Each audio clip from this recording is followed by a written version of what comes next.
Hello guys, welcome to our channel. তো আজকের এই ভিডিওতে আমরা ইন্ডিয়ান সুপার লিগের বিশেষ কিছু গুরুত্বপূর্ণ কনফার্ম ট্রান্সফার আপডেট নিয়ে আলোচনা করব।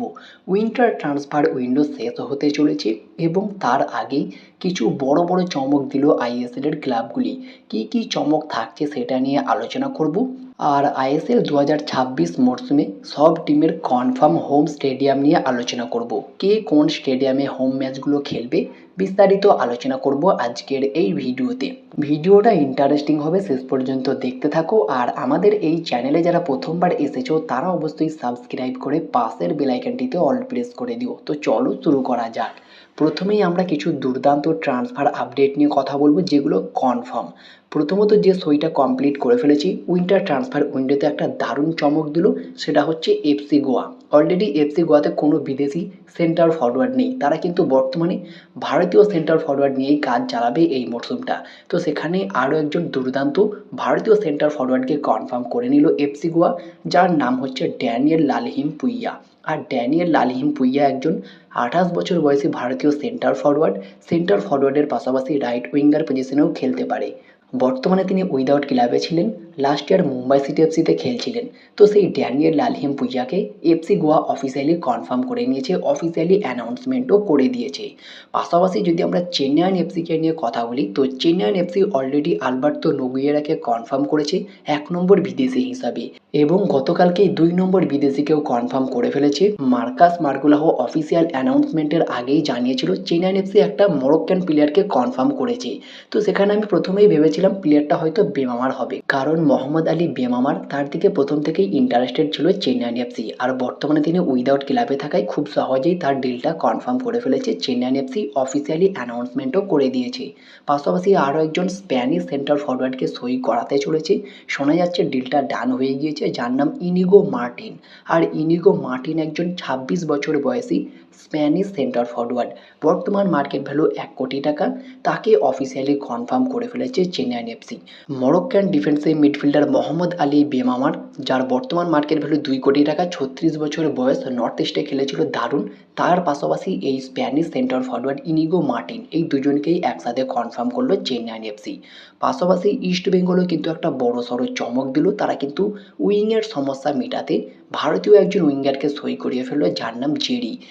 জেরি এর আগে Jamshedpur FC, north east United FC এবং লাস্ট তিনি ওড়িশা এফসিতে দীর্ঘদিন ধরেই খেলছিলেন। 28 বছর বয়সে একজন ভারতীয় রাইট উইঙ্গার, বর্তমান মার্কেট ভ্যালু 1.2 কোটি টাকা। বর্তমানে ওড়িশা ছেড়ে তিনি উইদাউট ক্লাবে ছিলেন, আর তার সইটা East Bengal FC officially confirm করে ফেললো। পাশাপাশি যদি আমরা কেরালা ব্লাস্টার্স এফসিকে নিয়ে কথা বলি, তো কেরালা ব্লাস্টার্স এফসি 3টে বিদেশির পাশাপাশি 4 নম্বর বিদেশিকেও কনফার্ম করে ফেললো। আর 4 নম্বর যে বিদেশিটাকে কনফার্ম করে ফেললো কেরালা ব্লাস্টার্স এফসি, তিনি একজন স্প্যানিশ সেন্টার ফরওয়ার্ড। আর এই স্প্যানিশ সেন্টার ফরওয়ার্ডের নাম হচ্ছে ভিক্টর বার্তোমিও। আর ভিক্টর বার্তোমিও একজন 33 বছর বয়সী স্প্যানিশ সেন্টার ফরওয়ার্ড, বর্তমান মার্কেট ভ্যালু 80 লাখ টাকা। তার সইটা অফিসিয়ালি কনফার্ম করে অফিসিয়ালি অ্যানাউন্সমেন্ট করে দিয়েছে কেরালা ব্লাস্টার্স এফসি। তাদের 4 নম্বর বিদেশি এই মরশুমে 6 বিদেশিকে একের পর এক ছেড়ে দেওয়ার পর কম বাজেটে অল্প টাকা মার্কেট ভ্যালুতে বেশ কয়েকজন বিদেশিকেই দলে ফেরালো কেরালা দল আইএসএল কিক অফের আগেই।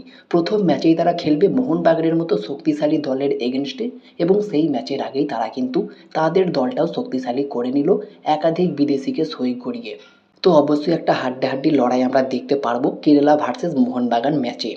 এরপরে যদি আমরা লাস্ট একটা সাইনিং নিয়ে কথা বলি, যেটা ইন্টার কাশিকে নিয়ে বেরিয়ে আসছে, তো ইন্টার কাশি তারাও কিন্তু একজন দুর্দান্ত সেন্টার ফরওয়ার্ডকে সই করিয়ে নিল। শোনা যাচ্ছিল একজন স্প্যানিশ সেন্টার ফরওয়ার্ড আসতে পারে, দিয়াগো মরিসিও নামটাও জড়িয়েছিল। তবে বর্তমানে যে খবরটা বেরিয়ে আসছে, তারা কিন্তু একজন দুর্দান্ত লিথুয়েনিয়ার স্ট্রাইকারকে কনফার্ম করে ফেলেছে, যার নাম নৌরিস পেটকেভিসিয়াস। আর এই নৌরিস পেটকেভিসিয়াস একজন 25 বছর বয়সী লিথুয়েনিয়ার সেন্টার ফরওয়ার্ড, বর্তমান মার্কেট ভ্যালু 3.6 কোটি টাকা। খুবই ইয়ংস্টার একজন প্লেয়ার, আর তার ডিলটা কনফার্ম করে ফেলেছে ইন্টার কাশি, বর্তমানে এই খবরটা বেরিয়ে আসছে। এর পাশাপাশি একজন ভারতীয় সেন্টার ফরওয়ার্ডকেও দলে নিতে পারে ইন্টার কাশি, এমনটাই খবর বর্তমানে বেরিয়ে আসছে। পাশাপাশি মোহনবাগানকে নিয়েও কিছুটা ট্রান্সফার সিক্রেট বেরিয়ে আসছে। শোনা যাচ্ছে সামার ট্রান্সফার উইন্ডোর জন্য এখন থেকেই মোহনবাগান 4 থেকে 5 জন প্লেয়ারকে টার্গেট করেছে। তবে সেখানে সবচেয়ে বড় একটা নাম কিন্তু রয়েছে লালিয়ান জোয়ালা ছাংতে, খুবই দুর্দান্ত একজন প্লেয়ার, অনেক দিন ধরেই মোহনবাগানের টার্গেটে রয়েছে। তো দেখা যাক সামার ট্রান্সফার উইন্ডোতে ঝাংদের পাশাপাশি আরও কী বড় বড় নাম আমরা দেখতে পাই সেটা এখন দেখার বিষয় থাকবে। তো দেখা যাক মোহনবাগান কী করে সামার ট্রান্সফার উইন্ডোতে। তবে একজন বিদেশি মিডিয়াও কিন্তু আসতে পারে, যেটা লাইক সিডিএম হতে পারে, এমনই কিন্তু খবর বর্তমানে রয়েছে। এরপরে যদি আমরা কথা বলি আইএসএল 2026-এ সব টিমের হোম স্টেডিয়াম কোনটা হতে চলেছে। তো প্রথমেই আমরা কথা বলে নেব আইএসএলের নতুন টিম দিল্লি স্পোর্টিং ক্লাব, তাদের হোম স্টেডিয়াম কোনটা হতে চলেছে। তো দিল্লি স্পোর্টিং ক্লাবের হোম স্টেডিয়াম হতে চলেছে দিল্লি জওহরলাল নেহরু স্টেডিয়াম। এই মাঠে তারা তাদের হোম ম্যাচগুলো খেলবে। সেকেন্ড যে টিমটা সেটা হচ্ছে ইন্টার কাশির এখনো পর্যন্ত কোনো হোম স্টেডিয়াম কনফার্ম করা হয়নি। শোনা যাচ্ছে বারাসাত বা কল্যাণী যে কোনো একটা স্টেডিয়াম তাদের হোম স্টেডিয়াম হতে পারে। 3 নম্বর যে টিম সেটা হচ্ছে ওড়িশা এফসি, আর ওড়িশা এফসি তারা তাদের হোম ম্যাচ কলিঙ্গ স্টেডিয়াম ওড়িশাতে খেলবে। কলিঙ্গ স্টেডিয়ামই তাদের হোম স্টেডিয়াম হতে চলেছে এই মরশুমে। 4 নম্বর যে টিম সেটা হচ্ছে পাঞ্জাব এফসি, আর পাঞ্জাব এফসি তারাও কিন্তু দিল্লিতেই তাদের হোম ম্যাচটা খেলবে জওহরলাল নেহরু স্টেডিয়াম।